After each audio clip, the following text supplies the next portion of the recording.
The Fertile Crescent is the cradle of ancient Middle Eastern civilization. As early as the end of the 4th millennium BCE, centers of political, economic, and cultural power grew on both sides of the crescent. These cultures were the dominant empires in the Near East until the final third of the 1st millennium BCE, when the region was conquered by Alexander the Great. The land between the rivers, Mesopotamia in Greek, is located at the eastern edge of the Fertile Crescent between the twin rivers, the Tigris and the Euphrates. It is here that the civilization of Sumer, Akkad, Babylonia, and Assyria flourished. The Euphrates delineates the western boundary of Mesopotamia, but even from earlier periods, the cultural impact of Mesopotamia was felt much farther westward throughout Anatolia, Syria, and even into the northern part of the land of Israel. Nevertheless, only in the mid-8th century BCE did Assyria succeed in conquering the entire region of Syria and the land of Israel. Assyria established its control over the entire region up to the boundary of Egypt, and for a short period ruled Egypt as well. The southwestern edge of the Fertile Crescent gave rise to the development of Egyptian civilization. For long periods, the Egyptian economic and cultural influence was felt in Syria, Phoenicia, and the land of Israel. While Egypt was developing as a political and military power, it also succeeded in achieving control over the parts of this expanse. For a short period, in the second half of the 2nd millennium BCE, Egypt even ruled most of the southern Levant. In the last quarter of the 7th century BCE, Egypt established an empire that, at its peak, reached the banks of the Euphrates.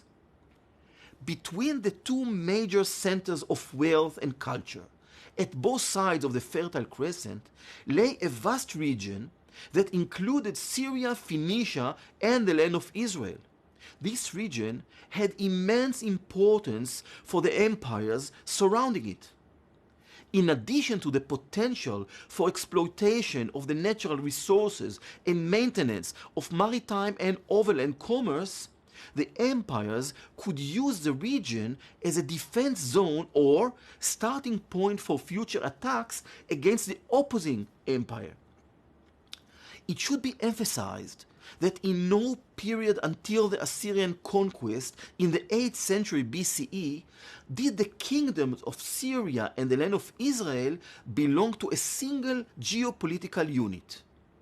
Apart from one fleeting episode in the 14th century BCE, these areas were not included under the rule and were never part of one administrative framework.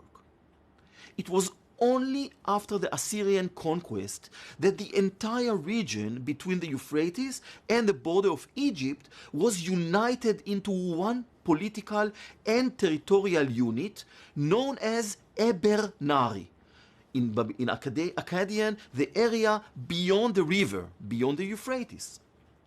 This was a revolution in the region's history when the Assyrians put an end to the independence of the ethnic and political entities that had therefore existed and annexed most of them to Assyria, turning them into Assyrian provinces. The Assyrians brought about far-ranging changes in the cultural, economic, and demographic characteristics of the region.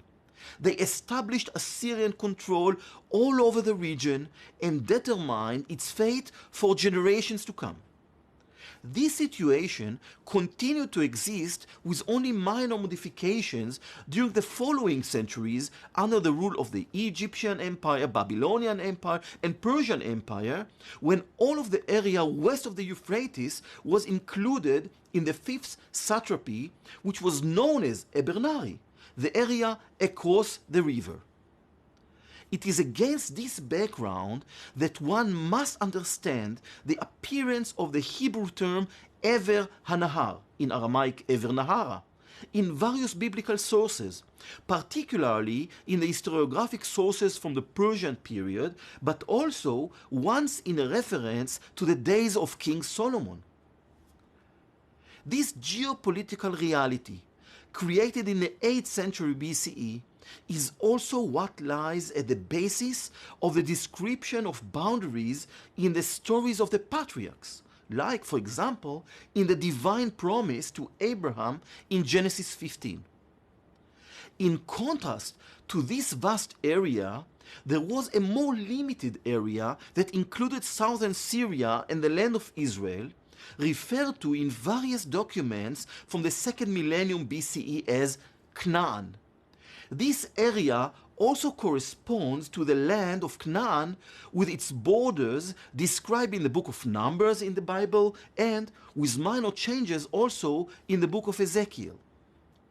The kingdom of Judah was a small part in the southern part of this Canaan, a small part in the southern end of the region across the river, and in any case, a small part of a large intermediate region lying between the two main powers that existed at the two ends of the Fertile Crescent. In this light, it is clear why the history of Judah cannot be understood without knowledge of the overall layout of the region in which it is located and without understanding the balance of power between the empires and their interest in the region.